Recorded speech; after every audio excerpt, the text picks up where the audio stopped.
किसान भाइयों नमस्कार।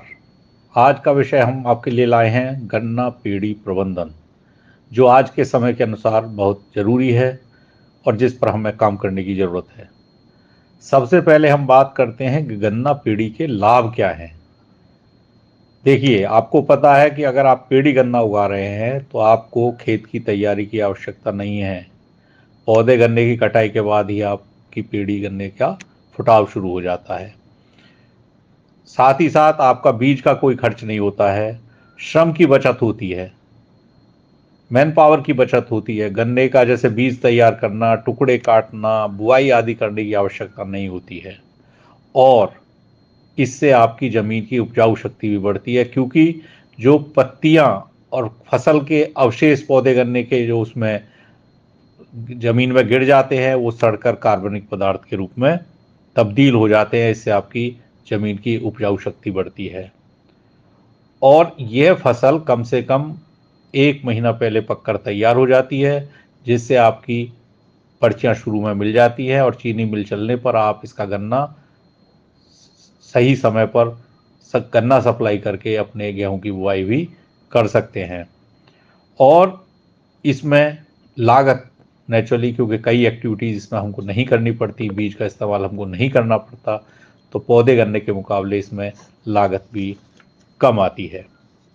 अब बात करते हैं ये इतना ज़रूरी है तो इसको हम बेहतर कैसे करें। मैं आपको बता दूं, पश्चिमी उत्तर प्रदेश में किसान पेड़ी गन्ने से ज़्यादा पैदावार लेते हैं पौधे गन्ने के मुकाबले, जबकि मध्य उत्तर प्रदेश और पूर्वी उत्तर प्रदेश में ऐसा नहीं है। अगर हम अच्छी तरह पेड़ी प्रबंधन कर लें तो पश्चिमी उत्तर प्रदेश की तरह ही प्रदेश के बाकी हिस्सों में भी किसान पेड़ी की पैदावार ज़्यादा ले सकते हैं और ये संभव है। अब हम बात करते हैं कि पेड़ी प्रबंधन करना कैसे है। सबसे पहले हम इसमें जो एक्टिविटी करेंगे वो स्टबल शेविंग होगी। गन्ना काटने के बाद अवशेष भाग के ऊपरी आंखों से निकले कल्ले और शाखाएं और सूट को काट देना चाहिए, और नीचे की आंखों से जो निकले हुए कल्ले हैं, शाखाएं हैं, उनको रखना चाहिए। इससे आपका फुटाव अच्छा होगा, जब पेड़ी फसल की पैदावार अच्छी होगी। और ये काम गन्ना काटने के 1-2 सप्ताह के बाद ही हमको कर देना है। गन्ना कटाई करने के बाद खेतों में जो बिखरी हुई पत्तियां हैं उनको कभी नहीं जलाना चाहिए।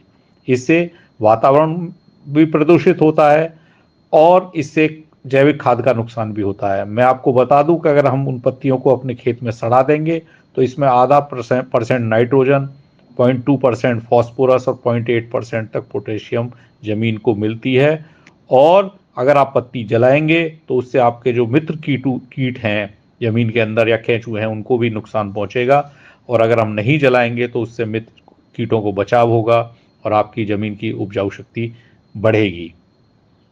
गन्ने की कटाई करने के बाद जो सूखी पत्तियां हैं उनको लाइनों के बीच में बिछा दें और उसको सड़ने के लिए उसके ऊपर नमी के साथ साथ 5 किलोग्राम यूरिया का प्रति एकड़ का बुरकाव कर दें। इससे आपकी पत्तियां सड़कर एक कार्बनिक पदार्थ के रूप में, एक खाद के रूप में आपकी ज़मीन को मिल जाएंगी।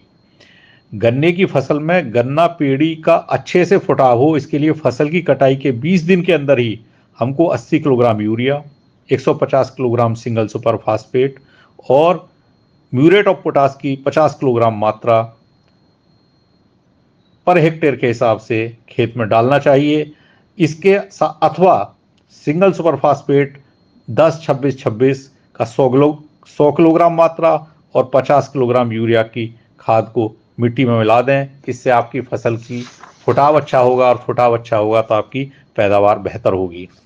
दूसरी सबसे मुख्य जो एक्टिविटी है वो है खाली जगहों को भरना। आप देखते होंगे जब आप पौधे गन्ने की कटाई कर देते हैं तो कुछ स्थानों पर काफ़ी गैप्स हो जाते हैं, खाली स्थान बन जाते हैं। 3-4 फीट से अगर ज़्यादा आपको खाली स्थान दिखाई दें तो वहाँ पॉली बैग साथ में नर्सरी तैयार कर लें उसी वैरायटी की, और पॉली बैग से तैयार नर्सरी को उसमें रोपाई कर दें।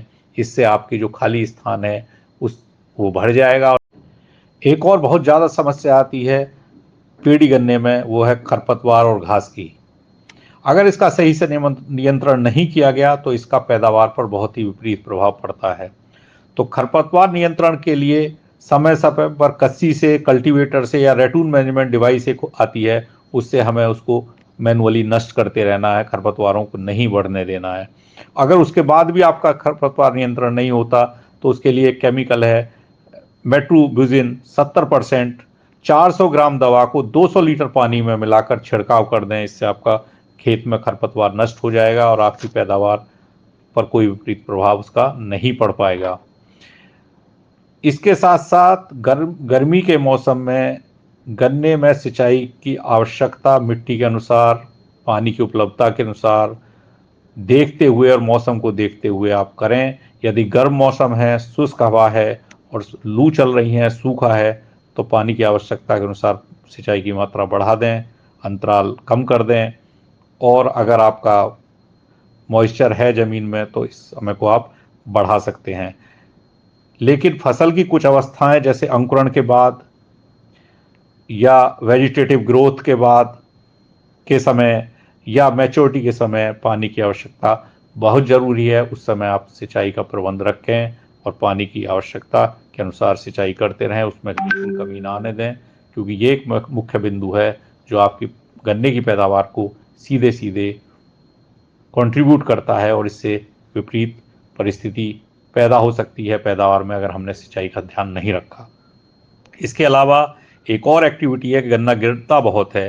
पीढ़ी गन्ने में गिरने की समस्या है, उसको बचाने के लिए हमें वर्षा ऋतु से पहले ही, वर्षा प्रारंभ होने से पहले ही उसमें मिट्टी चढ़ा दें और बेधक आदि जो जो अपने बोरर्स हैं उनसे बचाव के लिए 150 से 210 दिन के अंदर अंदर सूखी पत्तियों को हटा दें। इससे वो सनलाइट में एक्सपोज हो जाएंगे और जो बेधक वगैरह गन्ने में प्रकोप हो सकता है उससे आपका बचाव हो जाएगा।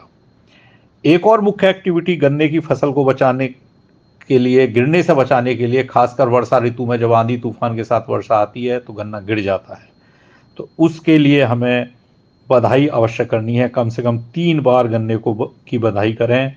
इसमें जुलाई में पहली बधाई कर दें, दूसरी अगस्त में और तीसरी अगस्त के अंत में कर दें। इससे आपका गन्ना, मिट्टी चढ़ा दी और आपने फिर बधाई कर दी तो आपका गन्ना कितनी भी बढ़वार अगर हो जाएगा गिरेगा नहीं, और आपको गिरेगा नहीं तो आपको बेहतर पैदावार मिलेगी, बेहतर रिजल्ट्स मिलेंगे। तो आज का ये बिंदु हमने इसलिए कवर किया है कि ये समय ऐसा है जिसमें हमें पीढ़ी प्रबंधन पर ध्यान देना है और मुझे पूरी उम्मीद है कि अगर हमारे किसान भाई इस तरह की एक्टिविटीज़ अपनी पीढ़ी में करेंगे तो वो पौधे गन्ने से ज़्यादा भी पैदावार ले सकते हैं, ये संभव है। इन्हीं शब्दों के साथ मैं आपको धन्यवाद देता हूँ। धन्यवाद, नमस्कार, जय हिंद।